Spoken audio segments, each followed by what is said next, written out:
On June 3rd, US President Donald Trump gave an interview on the Brian Kilmeade Show on Fox News Radio. He had this to say about COVID-19. Why is it Wuhan? It came out of Wuhan. Why is it that it didn't go to China, but it went to the rest of the world? It went to Europe, it went to the world, it went to the United States. Came out of, but it didn't go to Beijing, it didn't go to other parts of China. What's that all about? So how come they let it go out to the world, but they didn't let it go into China? That's a little strange deal going on there. It is certainly strange if his standard of comparison is the US's response to the pandemic. The World Health Organization declared the novel coronavirus a public health emergency of international concern on January 30th. But even in March, Trump was still talking about his hunch regarding the pandemic's mortality rate. Now the US tops the world in coronavirus impact, with more than 2 million confirmed cases and over 110,000 deaths. Like many countries that have successfully managed COVID-19's impact, China doesn't rely on hunch. A week before the WHO made the declaration, China put the then epicenter city of Wuhan on lockdown. Travel restrictions were soon implemented in towns, cities and provinces across China. Dr. Bruce Aylward, co-head of the China WHO Joint Mission, said during his visit to China in February that the world is in Wuhan people's debt. To the people of Wuhan, it is recognized the world's in your debt. It's no exaggeration.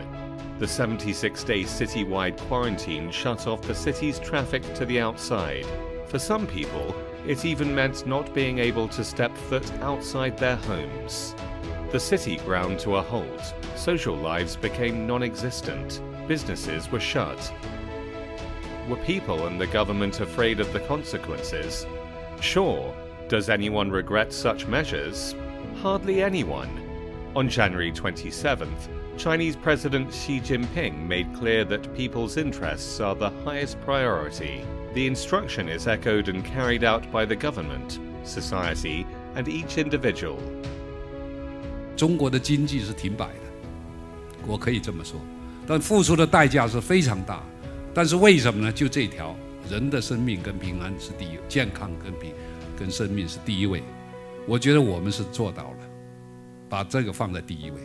所以其他的付出了很多啊，我们的经济上损失很大，但是这个换来了很多老百姓的平安，我觉得这个方向是对的。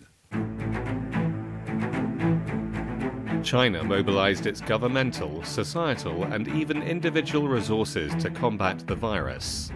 Huashenshan Hospital was constructed in 10 days, together with Leishenshan Hospital, which took 2 weeks from breaking ground to build. The two hospitals added 2,600 beds to specifically treat COVID-19 patients. More than 42,000 medical workers were called upon from all corners of the country and dispatched to Wuhan in more than 330 teams.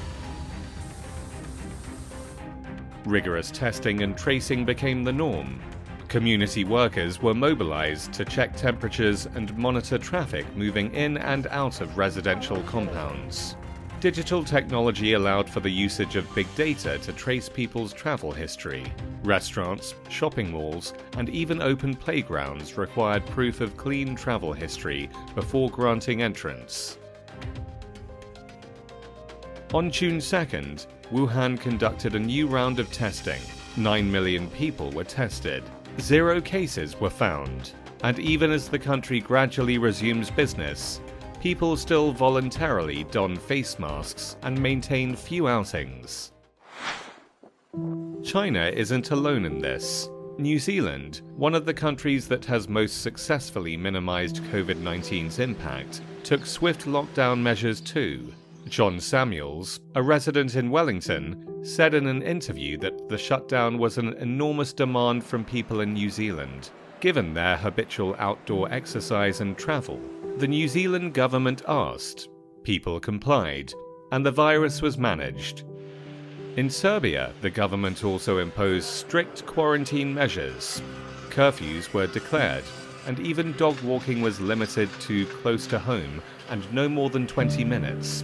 Only less than 300 deaths have been reported in the country, with nearly 12,000 confirmed cases.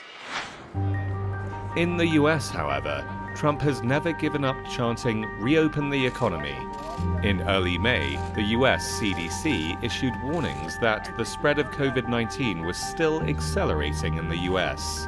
Trump's focus, however, has clearly moved past this. I created, with a lot of other very talented people and the people of our country, the greatest economy in the history of the world. Well, now it's time to open it up.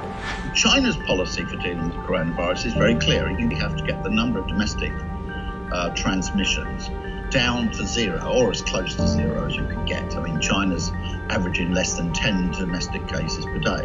That means you can control that because you can trace everybody who's got it right. But the US attempted to open up its economy when there are thousands of cases a day. And we know what happens. The coronavirus spreads exponentially. Trump's priority has never been only about saving his citizens' lives. For him, adopting tough restrictions is a trade-off with the economy. The way I'm hearing advisors and strategists talk about this, they know the economy is going to be really bad going into the election. Their hope is that they can see some upward trend so that the second quarter numbers are just catastrophic, but the third quarter looks a little bit better. And they can spin this as the great American comeback story, as the president turning things around. When he finds out that he can't get both, he starts to question China's measures.